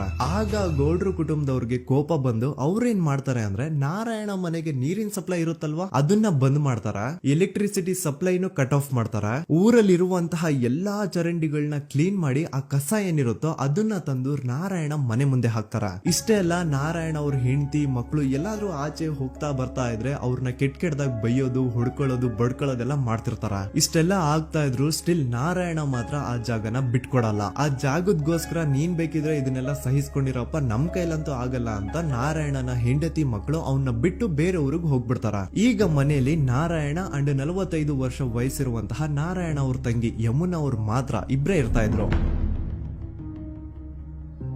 ಸೊ ಒಂದೊಳ್ಳೆ ಅವಕಾಶ ನೋಡ್ಕೊಂಡು 21 ಸೆಪ್ಟೆಂಬರ್ 2012 ಮನೆಯಲ್ಲಿ ನಾರಾಯಣ ಹಾಗೂ ಯಮುನಾ ಇರ್ಬೇಕಾದ್ರೆ ಯಾರೋ ಮನೆ ಒಳಗಡೆ ನುಗ್ಗಿ ನಾರಾಯಣನ್ಗೆ ಹೊಡೆದು ಯಮುನಾಗೂ ಸಹ ಹೊಡೆದು ನಂತರ ಅವಳು ಮಾಡಿ ದೆನ್ ನಾರಾಯಣ ಹಾಗೂ ಯಮುನನ ತಲೆನ ಒಂದು ರುಬ್ಬಗುಂಡಿಂದ ಚಚ್ಚಿ ಸಾಯಿಸ್ಬಿಡ್ತಾರ. ಈ ಕೊಲೆ ಆಗಿದ್ದು ಕಳ್ಳತನಗೋಸ್ಕರ ಅಂತ ಪೊಲೀಸ್ ಅವರು ತಮ್ಮ ರಿಪೋರ್ಟ್ ಅಲ್ಲಿ ಬರೀತಾರ. ಆದ್ರೆ ಪಾಯಿಂಟ್ ಏನ್ ಗೊತ್ತಾ, ಆ ಮನೇಲಿ ಒಂದ್ ಸ್ವಲ್ಪನೂ ಹಣ ಆಗ್ಲಿ ಅಥವಾ ಬಂಗಾರ ಆಗ್ಲಿ ಕಳ್ಳತನ ಆಗಿರಲ್ಲ. ಕಳ್ಳತನ ಆಗಿರೋದು ಕೇವಲ ಆ ಮೇನ್ ರೋಡ್ ಅಲ್ಲಿ ಇದ್ದಂತಹ ಪ್ರಾಪರ್ಟಿ ಪೇಪರ್ಸ್. ಎಂತ ಕೋಇನ್ಸಿಡೆನ್ಸ್ ನೋಡಿ, ಯಾವ ಒಂದು ಜಮೀನಿನ ಪತ್ರ ನಾರಾಯಣ ಮನೆಯಿಂದ ಕಳ್ಳತನ ಆಗಿದ್ವೋ ಅದೇ ಒಂದು ಜಮೀನಲ್ಲಿ 10 ವರ್ಷ ಆದ ನಂತರ ಒಂದು ದೊಡ್ಡ ಹೋಟೆಲ್ ಸ್ಥಾಪನೆ ಆಗುತ್ತೆ ಅಂಡ್ ಆ ಹೋಟೆಲ್ ನ ಇನಾಗ್ರೇಷನ್ ಗೆ ಚಿಕ್ಕ ಗೌಡ್ರು ಬರ್ತಾರ. ಸೊ ಈಗೇನು ನಾರಾಯಣ ಹಾಗೂ ಯಮುನನ ಕೊಲೆ ಆಗಿದ್ಯೋ ಇದಾಗಿದ್ದು 20 ದಿನ ಆದ್ಮೇಲೆ ಸೌಜನ್ಯ ಜೊತೆ ಅಂತ ನಿರ್ದಯ ಘಟನೆ ಆಗಿದ್ದು. ಸೊ ಪೊಲೀಸ್ ಅವರು ಸೌಜನ್ಯ ಕೇಸ್ ಅಲ್ಲಿ ಸಂತೋಷ್ ರಾವ್ನ ಫಿಟ್ ಮಾಡೋದಲ್ದೆ ಈ ಒಂದು ನಾರಾಯಣ ಹಾಗೂ ಯಮುನಾ ಕೇಸ್ ಅಲ್ಲೂ ಸಹ ಸಂತೋಷ್ ರಾವ್ನೆ ಫಿಟ್ ಮಾಡಿರ್ತಾರ. ಇಲ್ಲಿ ಡೇಟ್ಸ್ ನ ಸ್ವಲ್ಪ ನೆನ್ಪಿಟ್ಕೊಳ್ಳಿ. ನಾರಾಯಣ ಹಾಗೂ ಯಮುನನ ಕೊಲೆ ಆಗಿದ್ದು 21 ಸೆಪ್ಟೆಂಬರ್ 2012 ಅಂಡ್ ಸಂತೋಷ್ ರಾವ್ ಧರ್ಮಸ್ಥಳಕ್ಕೆ ಬಂದಿದ್ದು 9 ಅಕ್ಟೋಬರ್ 2012, 20 ದಿನ ಆದ್ಮೇಲೆ. ಸೊ ನಾರಾಯಣ ಹಾಗೂ ಯಮುನನ ಕೊಲೆ ಆದಾಗ ಊರಲ್ಲೇ ಇಲ್ದೆ ಎಲ್ಲೋ ಶೃಂಗೇರಿಯಲ್ಲಿ ಯಾವುದೋ ಒಂದು ಹೋಟೆಲ್ ಅಲ್ಲಿ ಕೆಲಸ ಮಾಡ್ತಿದ್ದಂತಹ ಸಂತೋಷ್ ರಾವ್ ಹೇಗೆ ಈ ಒಂದು ಕೇಸಲ್ಲಿ ಆರೋಪಿ ಆಗ್ತಾನೆ? ಸೊ ಇದೇ ಒಂದು ಪಾಯಿಂಟ್ ನ ನೋಟಿಸ್ ಮಾಡಿ ಗಿರೀಶ್ ಮುಟ್ಟಣ್ಣನವರು ಧರ್ಮಸ್ಥಳಕ್ಕೆ ಬಂದು ಸಂತೋಷ್ ನ ಲಾಯರ್ ಜೊತೆ ಡಿಸ್ಕಸ್ ಮಾಡ್ತಾರ.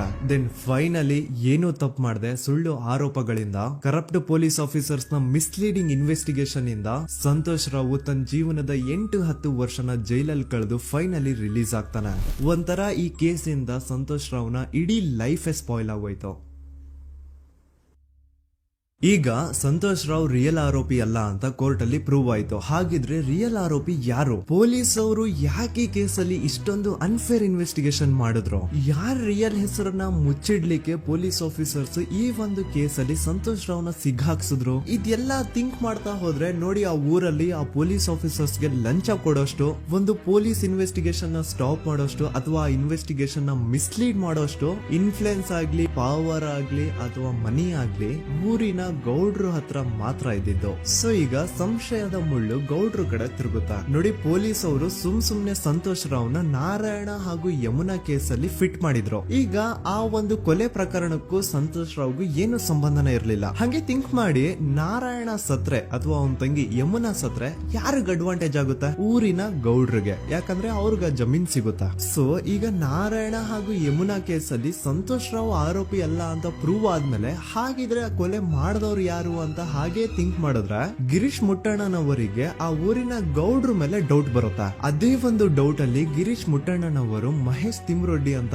ಇನ್ನೊಬ್ರ ಜೊತೆ ಸೇರ್ಕೊಂಡು ಈ ಹಿಂದೆ ಆ ಒಂದು ಊರಲ್ಲಿ ಆ ಧರ್ಮಸ್ಥಳದಲ್ಲಿ ಈ ಊರಿನ ಗೌಡ್ರು ಯಾವ್ದಾವ್ದೆಲ್ಲ ಕ್ರೈಮ್ ಗಳು ಮಾಡಿದಾರೆ ಅಂತ ಊರಿನ ಜನರಿಂದ ತಿಳ್ಕೊತಾರ. ನಂತರ ಆ ಊರಿನ ಜನ ಯಾವ್ದಾವ್ದೆಲ್ಲ ಮ್ಯಾಟರ್ಸ್ ಹೇಳಿದ್ರು ಆ ಕೇಸ್ ಫೈಲ್ಸ್ ನೆಲ್ಲ ತಿರುಗಿಸಿ ಮುರುಗಿಸಿ ನೋಡಿದಾಗ ನೀವು ನಂಬಲ್ಲ, ಸೌಜನ್ಯ ಕೇಸ್ ಏನೇನು ಅಲ್ಲ, ಅದಕ್ಕಿಂತ ಭೀಕರ ಕೊಲೆಗಳು ಧರ್ಮಸ್ಥಳದಲ್ಲಿ ಆಗಿವೆ ಅಂಡ್ ಎಲ್ಲಾ ಕೊಲೆಗಳ ಹಿಂದೆ ಗೌಡ್ರು ಕುಟುಂಬದ್ದೇ ಕೈ ಇದೆ ಅಂತ ಎದ್ದು ಕಾಣಿಸುತ್ತೆ. 1977 ವೇದಾವಲ್ಲಿ ಕೇಸ್. ಧರ್ಮಸ್ಥಳ ಹತ್ತಿರ SDM ಪ್ರೈಮರಿ ಅಂಡ್ ಹೈಸ್ಕೂಲ್ ಅಂತ ಒಂದು ಸ್ಕೂಲ್ ಇರುತ್ತೆ. ಅಂಡ್ ಈ ಒಂದು ಪ್ರೈವೇಟ್ ಸ್ಕೂಲ್ ಬೇರೆ ಯಾರ್ದು ಅಲ್ಲ, ಆ ಗೌಡ್ರ ಕುಟುಂಬದ. ಈ ಸ್ಕೂಲ್ ಅಲ್ಲಿ 1977 ಅಲ್ಲಿ ವೇದಾವಲ್ಲಿ ಅಂತ ಒಬ್ರು ಟೀಚರ್ ವರ್ಕ್ ಮಾಡ್ತಿರ್ತಾರ. ವೇದಾವಲ್ಲಿ ಆ ಟೀಚರ್ ಜಾಬ್ ಗೆ ತುಂಬಾನೇ ಓವರ್ ಕ್ವಾಲಿಫೈಡ್. ಅವರ ಕ್ವಾಲಿಫಿಕೇಶನ್ಸ್ ನ ಗಮನದಲ್ಲಿ ಇಟ್ಕೊಂಡ್ರೆ ಅವ್ರಿಗೆ HM ಅಥವಾ ಪ್ರಿನ್ಸಿಪಲ್ ನ ಪೋಸ್ಟ್ ಸಿಗ್ಬೇಕು. ಆದ್ರೂ ಸಹ ವೇದಾವಲ್ಲಿ ಆಸ್ ಎ ಟೀಚರ್ ಆಗಿನೇ ಕೆಲಸ ಮಾಡ್ಕೊಂಡು ಹೋಗ್ತಿರ್ತಾರ. ಒಮ್ಮೆ ಏನಾಗುತ್ತೆ, ಸ್ಕೂಲ್ ಅಲ್ಲಿ ಪ್ರಿನ್ಸಿಪಲ್ ನ ಪೋಸ್ಟ್ ಖಾಲಿ ಆಗುತ್ತೆ ಅಂಡ್ ಆ ಒಂದು ಪೋಸ್ಟ್ ಗೆ ಎಲ್ರು ಏನ್ ಅನ್ಕೊಳ್ತಾರೆ, ವೇದಾವಲ್ಲಿನೇ ಸೆಲೆಕ್ಟ್ ಮಾಡೋದು ಅಂತ. ಆದ್ರೆ ವೇದಾವಲ್ಲಿಯ ಕ್ಯಾಸ್ಟ್ ಬೇರೆ ಇದೆ ಅನ್ನೋ ಒಂದೇ ಒಂದು ಕಾರಣಕ್ಕೆ ಆ ಪ್ರಿನ್ಸಿಪಲ್ ನ ಪೋಸ್ಟ್ ವೇದಾವಲ್ಲಿಗೆ ಸಿಗದೆ ಬೇರೆ ಯಾರನ್ನೋ ತಂದು ಕೂರಿಸ್ಬಿಟ್ಟಿರ್ತಾರ. ಇದರಿಂದ ಟೀಚರ್ ವೇದಾವಲ್ಲಿಗೆ ತುಂಬಾ ಕೋಪ ಬಂದು ಅವ್ರ ಸ್ಕೂಲ್ ಮುಂದೆ ಪ್ರೊಟೆಸ್ಟ್ ಮಾಡೋದ್ ಸ್ಟಾರ್ಟ್ ಮಾಡ್ತಾರ. ಅಂಡ್ ಈ ವಿಷಯ ಸ್ಕೂಲ್ ನ ಓನರ್ಸ್ ಗೆ ಇಷ್ಟ ಆಗಲ್ಲ. ಸೊ ಅವರು ಆ ಕೋಪನ ಹಾಗೆ ಮನ್ಸಲ್ಲಿ ಇಟ್ಕೊಂಡಿರ್ತಾರ. ಒಮ್ಮೆ ಏನಾಗುತ್ತೆ, ಸ್ಕೂಲ್ ರಜೆ ಇರುತ್ತೆ, ವೇದಾವಲ್ಲಿ ಮನೇಲಿ ಇರ್ತಾರ ಅಂಡ್ ಅವ್ರ ಹಸ್ಬೆಂಡ್ ಡಾಕ್ಟರ್ ಅರಳೆ ಅವ್ರಿಗೆ ಯಾವ್ದೋ ಬೇರೆ ಊರಲ್ಲಿ ಒಂದು ಕಾಲೇಜ್ ಅಲ್ಲಿ ಸೆಮಿನಾರ್ ಏನೋ ಇರುತ್ತೆ. ಸೊ ಅವರು ಅಲ್ಲಿಗೆ ಹೋಗಿರ್ತಾರೆ. ಈಗ ಮನೇಲಿ ಇರೋದು ವೇದಾವಲ್ಲಿ ಒಂದೇ. ಇದೇ ಒಂದು ಅವಕಾಶನ ನೋಡ್ಕೊಂಡು ಯಾರೋ ವೇದಾವಲ್ಲಿ ಅವ್ರ ಮನೆಗ್ ನುಗ್ಗಿ ವೇದಾವಲ್ಲಿಗೆ ಹೊಡೆದು ನಂತರ ಅವ್ರನ್ನ ಜೀವಂತವಾಗಿ ಸುಟ್ಬಿಡ್ತಾರ. ಸ್ವಲ್ಪ ಹೊತ್ತು ನಂತರ ರಾತ್ರಿ ಆಗ್ತಿದ್ದಂಗೆ ಡಾಕ್ಟರ್ ಅರಳೆ ಅವರು ಮನೆಗೆ ವಾಪಸ್ ಬರ್ತಾರೆ ಅಂಡ್ ಮನೆ ಒಳಗಡೆ ಬಂದ್ ನೋಡಿದ್ರ ವೇದಾವಲ್ಲಿ ಅವರು ಸತ್ ಹೋಗಿ ಅವರ ಬಾಡಿ ಸುಟ್ ಹೋಗಿ ನೆಲದ ಮೇಲೆ ಬಿದ್ದಿದೆ. ಹೆಂಡತಿನ ಕಳ್ಕೊಂಡಿರುವಂತಹ ದುಃಖನ ಸೈಡ್ಗೆ ಇಟ್ಟು ಡಾಕ್ಟರ್ ಅರಳೆ ಅವರು ಮೊದ್ಲು ಪೊಲೀಸ್ ಸ್ಟೇಷನ್ ಹೋಗ್ಬಿಟ್ಟು ನಮ್ ಮನೆಗೆ ನಾನ್ ಇಲ್ದೇ ಇರುವಂತಹ ಸಮಯನ ನೋಡ್ಕೊಂಡು ಯಾರೋ ಮನೆ ಒಳಗಡೆ ನುಗ್ಗಿ ನನ್ನ ಹೆಂಡತಿನ ಹೊಡೆದು ನಂತರ ಅವಳನ್ನ ತುಂಬಾ ಭೀಕರವಾಗಿ ಸಾಯಿಸಿದರೆ ಅಂತ ಪೊಲೀಸ್ ಅವ್ರಿಗೆ ರಿಪೋರ್ಟ್ ಕೊಡಕ್ ಹೋದ್ರೆ ಅಲ್ಲಿ ಪೊಲೀಸ್ ಅವರು ಉಲ್ಟಾ ಡಾಕ್ಟರ್ ಅರಳೆ ಮೇಲೆನೆ FIR ಬರ್ದು ನೀನೇ ನಿನ್ ಹೆಂಡತಿನ ಸಾಯಿಸಿದ್ಯಾ, ನಾಟಕ ಮಾಡಬೇಡ ಅಂತ ಅವ್ರನ್ನೇ ಅರೆಸ್ಟ್ ಮಾಡ್ಬಿಡ್ತಾರ. ನಂತರ 2-3 ವರ್ಷ ಜೈಲಲ್ಲೇ ಇದ್ದು ಡಾಕ್ಟರ್ ಅರಳೆ ಅವರು ತಮ್ಮ ಫ್ರೆಂಡ್ಸ್ ಅಂಡ್ ಫ್ಯಾಮಿಲಿ ಮೂಲಕ ಎವಿಡೆನ್ಸ್ ನೆಲ್ಲ ಕಲೆಕ್ಟ್ ಮಾಡಿಸಿ ತಾನ ಕೊಲೆನ ಮಾಡಿಲ್ಲ, ತನ್ನ ಹೆಂಡತಿನ ಸಾಯಿಸಿಲ್ಲ ಅಂತ ಕೋರ್ಟ್ ಅಲ್ಲಿ ಪ್ರೂವ್ ಮಾಡ್ಕೊಂಡು ಜೈಲಿಂದ ರಿಲೀಸ್ ಆಗ್ತಾರ. ಸೊ ಈಗ ಡಾಕ್ಟರ್ ಅರಳೆ ಅವರು ಈ ಒಂದು ಕ್ರೈಮ್ ನ ಮಾಡಿಲ್ಲ ಅಂತಂದ್ರೆ ವೇದಾವಲ್ಲಿನ ಅಷ್ಟು ಭೀಕರವಾಗಿ ಸಾಯಿಸಿದವ್ರು ಯಾರು, ಈ ವಿಷಯ ಇವತ್ತಿನವರೆಗೂ ಗೊತ್ತಾಗಿಲ್ಲ. 1986 ಅಲ್ಲಿ ನಡೆದಂತಹ ಪದ್ಮಲತಾ ಕೇಸ್. ಪದ್ಮಲತಾ ಅವ್ರ ತಂದೆ ಕಮ್ಯುನಿಸ್ಟ್ ಪಾರ್ಟಿನ ಲೀಡರ್ ಇರ್ತಾರೆ. ಅವ್ರ ರಿಯಲ್ ನೇಮ್ ಏನು ಅಂತ ನಮಗ್ ಗೊತ್ತಾಗಿಲ್ಲ, ಬಟ್ ಈ ವಿಡಿಯೋದಲ್ಲಿ ಅವ್ರ ಹೆಸರು ಲಕ್ಷ್ಮಣ್ ಅಂತ ಅನ್ಕೊಳ್ಳಿ. ಸೊ ಕಮ್ಯುನಿಸ್ಟ್ ಪಾರ್ಟಿನ ಲೀಡರ್ ಇರುವಂತಹ ಲಕ್ಷ್ಮಣ್ ಅವ್ರಿಗೆ ಊರಲ್ಲಿ ತುಂಬಾನೇ ಸಪೋರ್ಟ್ ಇರುತ್ತೆ. ಊರಿನ ಜನರ ಫೇವ್ರೇಟ್ ಇರ್ತಾರೆ ಇವರು. ಅಂಡ್ ಅದೇ ವರ್ಷ ಅಂದ್ರೆ 1986 ಅಲ್ಲಿ ಪಂಚಾಯತ್ ಎಲೆಕ್ಷನ್ ಬೇರೆ ಇರುತ್ತೆ ಅಂಡ್ ಎಲ್ರಿಗೂ ಗೊತ್ತಿತ್ತು ಲಕ್ಷ್ಮಣೆ ಗೆಲ್ಲೋದು ಅಂತ. ಆ ಪಂಚಾಯತ್ ಎಲೆಕ್ಷನ್ ಅಲ್ಲಿ ಲಕ್ಷ್ಮಣ್ ಆಪೋಸಿಟ್ ಗೌಡ್ರಿಗೆ ತುಂಬಾ ಬೇಕಾಗಿರೋರು ಒಬ್ರು ನಿಂತಿರ್ತಾರ ಅಂಡ್ ಅವ್ರಿಗೂ ಗೊತ್ತಿತ್ತು ಎಲೆಕ್ಷನ್ ಏನಾದ್ರು ಆದ್ರೆ ಲಕ್ಷ್ಮಣ ಎಲೆಕ್ಷನ್ ಅಲ್ಲಿ ಗೆಲ್ಲೋದು ಅಂತ. ಸೊ ಎಲ್ಲಿ ಸೋತೋಗ್ಬಿಡ್ತೀವೋ ಅನ್ನೋ ಭಯಕ್ಕೆ ಆ ಗೌಡ್ರು ಕಡೆ ಅವ್ರು ಏನ್ ಮಾಡ್ತಾರೆ, ಲಕ್ಷ್ಮಣ್ನ ಅಪ್ರೋಚ್ ಮಾಡಿ ಮುಚ್ಕೊಂಡು ಈ ಪಂಚಾಯತ್ ಎಲೆಕ್ಷನ್ ಅಲ್ಲಿ ನಿನ್ ನಾಮಿನೇಷನ್ ನ ಕ್ಯಾನ್ಸಲ್ ಮಾಡು ಅಂತ ವಾರ್ನಿಂಗ್ ಕೊಡ್ತಾರ. ಆದ್ರೆ ಲಕ್ಷ್ಮಣ್ ಅವರು ಅಂಜದೆ ನೀವ್ ಏನ್ ಮಾಡ್ತಿರೋ ಮಾಡ್ಕೊಳ್ರಿ, ಆದ್ರೆ ನಾನ್ ಮಾತ್ರ ನಾಮಿನೇಷನ್ ನ ಕ್ಯಾನ್ಸಲ್ ಮಾಡಲ್ಲ ಅಂತ ಆ ಗೌಡ್ರು ಕುಟುಂಬನ ಎದುರು ಹಾಕೋತಾರ. ದೆನ್ ಎಂತ ಕೋಇನ್ಸಿಡೆನ್ಸ್ ನೋಡಿ, ನೆಕ್ಸ್ಟ್ ಡೇನೆ ಲಕ್ಷ್ಮಣ್ ಅವ್ರ ಮಗಳು ಪದ್ಮಲತಾ ಕಿಡ್ನಾಪ್ ಆಗ್ತಾಳ. ಸುಮಾರು 56 ದಿನ ಅವಳನ್ನ ಯಾರೋ ಕಿಡ್ನಾಪ್ ಮಾಡ್ತಾರೆ ಅಂಡ್ ಆ 56 ದಿನ ಡೈಲಿ ಅವಳನ್ನ ಶೋಷಣೆ ಕೂಡ ಮಾಡ್ತಾರ. ನಂತರ 56 ದಿನ ಆದ್ಮೇಲೆ ಪದ್ಮಲತನ ಬಾಡಿ ನೇತ್ರಾವತಿ ನದಿಲಿ ತೇಲ್ತಾ ಸಿಗುತ್ತಾ. ಆಸ್ ಎಕ್ಸ್ಪೆಕ್ಟೆಡ್ ಈ ಕೇಸಲ್ಲೂ ಪೊಲೀಸ್ ಅವ್ರ ಕಡೆಯಿಂದ ಪ್ರಾಪರ್ ಇನ್ವೆಸ್ಟಿಗೇಷನ್ ಆಗಲ್ಲ ಅಂಡ್ ಯಾರ್ ಪದ್ಮಲತನ ಕಿಡ್ನಾಪ್ ಮಾಡಿದ್ರು, ಯಾರು ಅವಳನ್ನ 15 ದಿನವರೆಗೂ ಶೋಷಣೆ ಮಾಡಿ ನಂತರ ಅವಳನ್ನ ಅಷ್ಟು ಭೀಕರವಾಗಿ ಸಾಯಿಸಿದ್ರು ಅಂತ ಇವತ್ತಿನ ದಿನದವರೆಗೂ ಗೊತ್ತಾಗಿಲ್ಲ. ಮತ್ತೆ ನಮಗೆ ಗೊತ್ತಾದದು 22ಕ್ಕೆ ಸ್ಕೂಲ್ ಡೇ 56 ದಿನ ಕಳೆದು ಹೊಳೆಯಲ್ಲಿ ಏನೋ ಒಂದು ಕೇಳಿ ಪೊಲೀಸ್ನವರು ಬರುವಾಗ ಬಂದು ಹೇಳುವಾಗ ನಮಗೆ ಗೊತ್ತಾದ. ಅವರು ನನ್ನನ್ನು ಕರ್ಕೊಂಡೋಗಿ ಅಲ್ಲಿ ಹೋಗಿವೆ. ಇನ್ನೊಂದು ಲಾಸ್ಟ್ ಕೇಸ್ ಇದೆ, ಇದು ಅರ್ಲಿ 2000 ಅಲ್ಲಿ ನಡೆದಿರೋದು. ಇವ್ರದ್ದು ಅಷ್ಟಾಗಿ ಡೀಟೇಲ್ಸ್ ನಾನು ಹೇಳಲ್ಲ, ಜಸ್ಟ್ ಮೇಲ್ ಹೇಳ್ತೀನಿ. 2000 ಇಸ್ವಿಯಲ್ಲಿ ಧರ್ಮಸ್ಥಳದಲ್ಲಿ 2 ಫಿನಾನ್ಸ್ ಬ್ಯಾಂಕ್ ಇರ್ತಾವೆ. ಒಂದು ಅಗೇನ್ ರಿಯಲ್ ನೇಮ್ ತಗೊಳ್ಳೋದು ಬೇಡ, ಲೈಕ್ ಜಸ್ಟ್ ಸಹಕಾರ ಗ್ರಾಮೀಣ ಬ್ಯಾಂಕ್ ಅನ್ಕೊಳ್ಳಿ. ಅಂಡ್ ಇನ್ನೊಂದು ಬಂದ್ಬಿಟ್ಟು SDM ಫೈನಾನ್ಸ್ ಪ್ರೈವೇಟ್ ಲಿಮಿಟೆಡ್. ಈ SDM ಫೈನಾನ್ಸ್ ಪ್ರೈವೇಟ್ ಲಿಮಿಟೆಡ್ ಬಂದು ಗೌಡ್ರು ಕುಟುಂಬ ಅವ್ರಿಗೆ ಸೇರಿದ್ದು. ಆ ಕಡೆ ಇವ್ರ ಆಪೋಸಿಟ್ ಏನದು ಗ್ರಾಮೀಣ ಬ್ಯಾಂಕ್ ಇತ್ತು, ಅದರಲ್ಲಿ ಒಬ್ಬ ಮ್ಯಾನೇಜರ್ ಬಡವ್ರಿಗೆ ಸಹಾಯ ಆಗ್ಲಿ ರೈತರಿಗೆ ಸಹಾಯ ಆಗ್ಲಿ ಅಂತ ತುಂಬಾ ಕಡಿಮೆ ಬಡ್ಡಿಗೆ ಲೋನ್ ಕೊಡ್ತಿರ್ತಾನೆ. ಇದ್ರಿಂದಾಗಿ ಧರ್ಮಸ್ಥಳದಲ್ಲಿ ಆಲ್ಮೋಸ್ಟ್ ಎಲ್ಲಾ ಕಸ್ಟಮರ್ಸ್ ಆ ಗ್ರಾಮೀಣ ಬ್ಯಾಂಕ್ ಕಡೆಗೆನೆ ಹೋಗ್ತಿರ್ತಾರ. SDM ಫೈನಾನ್ಸ್ ಪ್ರೈವೇಟ್ ಲಿಮಿಟೆಡ್ ಕಡೆಗೆ ಯಾರು ಬರ್ತಿರಲ್ಲ. ಇದ್ರಿಂದ ಗೌಡ್ರಿಗೆ ಲಾಸ್ ಆಗ್ತಿರುತ್ತ. ಸೊ ಅವ್ರೇನ್ ಮಾಡ್ತಾರೆ, ಆ ಗ್ರಾಮೀಣ ಬ್ಯಾಂಕ್ ನ ಮ್ಯಾನೇಜರ್ ಏನಿದ್ನೋ ಅವನ್ಗೆ ಒಂದು ಸ್ವೀಟ್ ವಾರ್ನಿಂಗ್ ಕೊಡ್ತಾರ. ಮುಚ್ಕೊಂಡು ಇನ್ಮೇಲೆ ಇಂದ ನಿನ್ ಲೋನ್ಸ್ ಕೊಡೋದನ್ನ ನಿಲ್ಸ್ಬಿಡು. ಇನ್ ಕೇಸ್ ಲೋನ್ ಕೊಟ್ರು ನಾವ್ ಯಾವ ಇಂಟ್ರೆಸ್ಟ್ ರೇಟ್ ಗೆ ಲೋನ್ ನ ಕೊಡ್ತಾ ಇದೀವೋ ಅದೇ ರೇಟ್ ಗೆ ನೀನು ಕೊಡುವ ಅಂತ ಫೋರ್ಸ್ ಮಾಡ್ತಾರ. ಆದ್ರೆ ಆ ಗ್ರಾಮೀಣ ಬ್ಯಾಂಕ್ ನ ಮ್ಯಾನೇಜರ್ ಇದ್ಯಾವುದನ್ನು ಕಿವಿಗೆ ಹಾಕೊಳ್ಳಾರ್ದೆ ಅವ್ನ್ ಕೆಲಸ ಅವ್ನ್ ಮಾಡ್ಕೊಂಡು ಹೋಗ್ತಾನ. ದೆನ್ ಸಡನ್ಲಿ ಒಂದು ದಿನ ಬ್ಯಾಂಕ್ ಮ್ಯಾನೇಜರ್ ನ ಹೆಂಡತಿನ ಮನೆ ಒಳಗಡೆನೆ ನುಗ್ಗಿ ಯಾರು ಮಾಡಿ ತುಂಬಾ ಭೀಕರವಾಗಿ ಸಾಯಿಸ್ಬಿಡ್ತಾರ. ಇದ್ರ ರಿಗಾರ್ಡಿಂಗ್ ಆ ಬ್ಯಾಂಕ್ ಮ್ಯಾನೇಜರ್ ಪೊಲೀಸ್ ಸ್ಟೇಷನ್ ಅಲ್ಲಿ ಕಂಪ್ಲೇಂಟ್ ಕೊಡಕ್ ಹೋದ್ರೆ ಪೊಲೀಸ್ ಅವರು ಉಲ್ಟಾ ಆ ಬ್ಯಾಂಕ್ ಮ್ಯಾನೇಜರ್ ಹೆಸರಲ್ಲೇ FIR ಬರ್ದು ನೀನೇ ನಿನ್ ಹೆಂಡತಿನ ಸಾಯಿಸಿದ್ಯಾ ಅಂತ ಅವನ್ನೇ ಅರೆಸ್ಟ್ ಮಾಡ್ಬಿಡ್ತಾರ. ನಂತರ 1-2-3 ವರ್ಷ ಆ ಬ್ಯಾಂಕ್ ಮ್ಯಾನೇಜರ್ ಜೈಲಲ್ಲಿ ಇರ್ತಾನೆ. ಅದಾದ್ಮೇಲೆ ಅವನ ಕ್ರೈಮ್ ನ ಮಾಡಿಲ್ಲ ಅಂತ ಕೋರ್ಟ್ ಅಲ್ಲಿ ಪ್ರೂವ್ ಆಗುತ್ತೆ. ಆದ್ರೆ ರಿಯಲ್ ಕ್ರೈಮ್ ಮಾಡಿದವರು ಯಾರು ಅಂತ still it's A question mark. And ಇನ್ನೊಂದು ನಾರಾಯಣ ಅಂಡ್ ಯಮುನಾ ಕೇಸ್ ಬಗ್ಗೆ ಅಂತೂ ನಾನು ಆಗ್ಲೇ ನಿಮ್ಗೆ ಎಕ್ಸ್ಪ್ಲೇನ್ ಮಾಡಿದೆ. ಸೊ ಎಂತ ಕೋ ಇನ್ಸಿಡೆಂಟ್ಸ್ ಗಳು ನೋಡಿ, ಯಾರೆಲ್ಲ ಆ ಧರ್ಮಸ್ಥಳದಲ್ಲಿ ಗೌಡ್ರು ಕುಟುಂಬನ ಎದುರಾಕೊಂಡಿದಾರೋ ಅವ್ರ ಜೀವನದಲ್ಲಿ ಏನೋ ಒಂದು ತುಂಬಾ ದೊಡ್ಡ ದುರಂತ ನಡೆದು ಹೋಗುತ್ತಾ. ಅಂಡ್ ಸರ್ಪ್ರೈಸಿಂಗ್ಲಿ ಅವ್ರ ಕೇಸಲ್ಲಿ ಪೊಲೀಸ್ ಅವ್ರ ಕಡೆಯಿಂದ ಪ್ರಾಪರ್ ಇನ್ವೆಸ್ಟಿಗೇಷನ್ ಆಗಲ್ಲ. ಅಂಡ್ ಯಾರ ಕ್ರೈಮ್ ನ ಮಾಡಿದ್ರು ಅಂತ ಯಾವತ್ತೂ ಹೊರಗ್ ಬರೋದೇ ಇಲ್ಲ. ಸೊ ಈ ಗೌಡ್ರು ಕುಟುಂಬದವರು ಧರ್ಮಸ್ಥಳದಲ್ಲಿ ಬೇಜನ್ ಕರ್ಮಕಾಂಡಗಳನ್ನ ಮಾಡಿದ್ದಾರೆ. ಅಂಡ್ ಅವ್ರ ಪವರ್ ಅಂಡ್ ಅವ್ರಿಗಿರುವಂತಹ ಇನ್ಫ್ಲೂಯೆನ್ಸ್ ಇಂದ ಆ ಎಲ್ಲಾ ಕೇಸ್ ನ ಮುಚ್ಚಾಕಿದ್ದಾರೆ ಅಂತ ಮಹೇಶ್ ಹಾಗೂ ಗಿರೀಶ್ ಮುಟ್ಟಣ್ಣನವರ ಹೇಳಿಕೆ ಆಗಿದೆ. ಸೊ ಗೌಡ್ರು ಫ್ಯಾಮಿಲಿನ ಟ್ರ್ಯಾಕ್ ರೆಕಾರ್ಡ್ ನೋಡಿದ್ರೆ ಧರ್ಮಸ್ಥಳದಲ್ಲಿ ಒಂದು ಹುಡುಗಿನ ರೇಪ್ ಅಂಡ್ ಮರ್ಡರ್ ಮಾಡಿ ದೆನ್ ಪೊಲೀಸ್ ಅವ್ರಿಗೆ ಲಂಚ ಕೊಟ್ಟು ಇನ್ವೆಸ್ಟಿಗೇಷನ್ ನ ಮಿಸ್ಲೀಡ್ ಮಾಡೋಷ್ಟು ಪವರ್ ಇನ್ಫ್ಲೂಯೆನ್ಸ್ ಈ ಗೌಡ್ರು ಕುಟುಂಬಕ್ಕೆ ಮಾತ್ರ ಇರೋದು. ಈಗ ಸಂತೋಷ್ ರಾವ್ ಅಂತೂ ಸೌಜನ್ಯ ಕೇಸಲ್ಲಿ ಆರೋಪಿ ಅಲ್ಲ ಅಂತ ಪ್ರೂವ್ ಆಯ್ತು. ಹಾಗಿದ್ರೆ ರಿಯಲ್ ಆರೋಪಿ ಯಾರು? ನೆನಪು ಮಾಡ್ಕೊಳ್ಳಿ, 11 ಅಕ್ಟೋಬರ್ 2012 ಸಂಜೆ 5 ಗಂಟೆ ಹಾಗೆ ಬಾಹುಬಲಿ ಬೆಟ್ಟದಲ್ಲಿ ಸಂತೋಷ್ ರಾವ್ ತನ್ನ ಪಾಡಿಗೆ ತಾನು ಸೀನರೀಸ್ ನ ಎಂಜಾಯ್ ಮಾಡ್ಕೊಂಡು ಸುಮ್ನೆ ಕೂತಿರ್ಬೇಕಾದ್ರೆ ಅವನ ಹತ್ರ 5 ಜನ ಕಿಡಿಗೇಡಿಗಳು ಬಂದು ಜಗಳ ತೆಗಿತಾರ. ಆ 5 ಜನ ಕಿಡಿಗೇಡಿಗಳು ಯಾರು ಅಂತ ನಾನು ಇಲ್ಲಿವರೆಗೂ ನಿಮ್ಗೆ ಹೇಳಿಲ್ಲ. ಸೊ ಅವರು ಬೇರೆ ಯಾರು ಅಲ್ಲ, ಚಿಕ್ಕ ಗೌಡ್ರು ಮಗ ನಿಶಾಂತ್ ಜೈನ್ ನ ವೆರಿ ಕ್ಲೋಸ್ ಫ್ರೆಂಡ್ಸ್. ಅವ್ರು ದಣಿ ಮಾಡಿರುವಂತಹ ಕ್ರೈಮ್ ಅಲ್ಲಿ ಬೇರೆ ಯಾರನ್ನಾದ್ರೂ ಸಿಗಿಸ್ಬೇಕಲ್ಲ ಅಂತ ಇವ್ರು ಬಕ್ರ ಹುಡುಕ್ತಾ ಇರ್ಬೇಕಾದ್ರೆ ಆಗ ಇವ್ರಿಗೆ ಸಿಗೋದೆ ಸಂತೋಷ್ ರಾವ್. ಅಗೇನ್ ಇನ್ನೊಂದು ಎಂತ ಕೋಇನ್ಸಿಡೆನ್ಸ್ ನೋಡಿ, ಸಂತೋಷ್ ರಾವ್ ಸೌಜನ್ಯ ಕೇಸಲ್ಲಿ ಅರೆಸ್ಟ್ ಆದ ನಂತರ ಚಿಕ್ಕ ಗೌಡ್ರು ಮಗ ನಿಶಾಂತ್ ಜೈನ್ ದೇಶನೇ ಬಿಟ್ಟು ಹೋಗ್ಬಿಡ್ತಾನ. ಈ ಕೇಸಲ್ಲಿ ಚಿಕ್ಕ ಗೌಡ್ರು ಮಗ ಇನ್ವಾಲ್ವ್ಮೆಂಟ್ ಇದೆ ಅಂತ ಯಾರಿಗೂ ಡೌಟೇ ಬರ್ತಾ ಇರ್ಲಿಲ್ಲ. ಡೌಟ್ ಯಾವಾಗ ಬಂತು ಅಂದ್ರ ಆ 5 ಜನ ಕಿಡಿಗೇಡಿಗಳು ಯಾರು ಸಂತೋಷ್ನ ಈ ಒಂದು ಕೇಸಲ್ಲಿ ಸಿಗಾಕ್ಸಿದ್ರು ಆ 5 ಜನರಲ್ಲಿ ಒಬ್ಬ ರವಿ ಪೂಜಾರಿ ಅಂತಾನು ಇರ್ತಾನೆ. ಅವನ್ಗೆ ತಾನ್ ತಪ್ಪು ಮಾಡಿದೀನಿ ಅಂತ ಗಿಲ್ಟ್ ಕಾಡುತ್ತೋ ಅಥವಾ ಬೇರೆ ಏನೋ ಗೊತ್ತಿಲ್ಲ, ಆದ್ರೆ ಅವನೇ ಸ್ವತಃ ಪೊಲೀಸ್ ಅವ್ರ ಹತ್ರ ಹೋಗ್ಬಿಟ್ಟು ಸೌಜನ್ಯ ಕೇಸಲ್ಲಿ ನಿಜವಾದ ಆರೋಪಿ ಸಂತೋಷ್ ಅಲ್ಲ ಕಂಡ್ರು, ಅವನ್ನ ಸುಮ್ನೆ ಸಿಗಾಕ್ಸಿರೋದಷ್ಟೇ, ನಿಜವಾದ ಆರೋಪಿಗಳು ಚಿಕ್ಕ ಗೌಡ್ರು ಮಗ ನಿಶಾಂತ್ ಜೈನ್ ಅಂಡ್ ಅವನ್ ಫ್ರೆಂಡ್ಸ್ ಸೂರಜ್, ಕಿರಣ್ ಅಂಡ್ ಕಣ್ಮಣಿ ಅಂತ. ಈ ಎಲ್ಲಾ ವಿಷಯನ ರವಿ ಪೂಜಾರಿ ಪೊಲೀಸ್ ಅವ್ರಿಗೆ ತಿಳಿಸ್ತಾನೆ. ಅಗೇನ್ ಎಂತ ಒಂದು ಕೋಇನ್ಸಿಡೆನ್ಸ್ ನೋಡಿ, ಈ ವಿಷಯಗಳನ್ನ ಊರಿನ ಜನರು ಮುಂದೆ ಹೇಳಿದಂತಹ ರವಿ ಪೂಜಾರಿ ಆಕಸ್ಮಿಕವಾಗಿ ಸತ್ ಹೋಗ್ಬಿಡ್ತಾನೆ. ಇವನ್ ಹೇಳಿದ್ದು ನಿಜ ಅಂತ ಜನರಿಗೆ ಯಾವಾಗ ಕನ್ಫರ್ಮ್ ಆಗುತ್ತೆ ಅಂದ್ರೆ ಸೌಜನ್ಯಗೆ ತುಂಬಾ ಹತ್ರವಾದವ್ರು ಒಬ್ರು ಯಶೋಧ ಅನ್ನೋರು ಕೋರ್ಟ್ ಅಲ್ಲಿ ಬಂದ್ಬಿಟ್ಟು ಸೌಜನ್ಯ ಕೊಲೆ ಆಗಿದ್ದ ದಿನ ಆ ಒಂದು ಸ್ಪಾಟ್ ಅಲ್ಲಿ ನಾನು ಈ 3 ಜನರನ್ನ ನೋಡಿದ್ದೆ ಅಂತ ಸಾಕ್ಷಿ ಹೇಳ್ತಾರ. ಈಗ ಎಲ್ಲಾ ಡಾಟ್ಸ್ ನ ಕನೆಕ್ಟ್ ಮಾಡ್ತಾ ಹೋದ್ರೆ ಸೌಜನ್ಯ ಕೇಸ್ ಒಂದೇ ಅಲ್ಲ, ನಾರಾಯಣ ಹಾಗೂ ಯಮುನಾ ಕೇಸಲ್ಲೂ, ವೇದವಲ್ಲಿ ಕೇಸಲ್ಲೂ, ಆ ಬ್ಯಾಂಕ್ ಮ್ಯಾನೇಜರ್ ನ ಕೇಸಲ್ಲೂ ಹಾಗೂ ಪದ್ಮಲತಾ ಕೇಸಲ್ಲೂ ಸೀದಾ ಡೈರೆಕ್ಟ್ ಡೌಟ್ ಬರೋದೆ ಊರಿನ ಗೌಡ್ರ ಮೇಲೆ. I really want to appreciate Kudla rampage YouTube channel, third I YouTube channel, Girish ಮುಟ್ಟಣ್ಣನವರು ಸರ್ ಹಾಗೂ ಮಹೇಶ್ ಅವರು ಅಂಡ್ ಆಲ್ ಅದರ್ಸ್. ಇವರ ಕಾನ್ಸ್ಟೆಂಟ್ ಎಫರ್ಟ್ಸ್ ಇಂದಾನೆ ಸತ್ಯ ಏನಂತ 1 by 1 ಹೊರಗೆ ಬರ್ತಿದೆ and they are trying their level best to catch real criminals. At present Soujanya case ಬಗ್ಗೆ ಅಪ್ಡೇಟ್ ಏನು ಅಂತಂದ್ರೆ ಹೈಕೋರ್ಟ್ ವರೆಗೂ ಈ ಒಂದು ಕೇಸ್ ಹೋಗಿದೆ ಅಂಡ್ ಈ ಕೇಸ್ ಅಲ್ಲಿ ಈಗ ಇನ್ನೊಮ್ಮೆ ಮತ್ತೆ ಫ್ರೆಶ್ ಆಗಿ ರೀಇನ್ವೆಸ್ಟಿಗೇಷನ್ ಸ್ಟಾರ್ಟ್ ಆಗಬೇಕು ಅಂತ ಹೋರಾಟ ನಡೀತಿದೆ.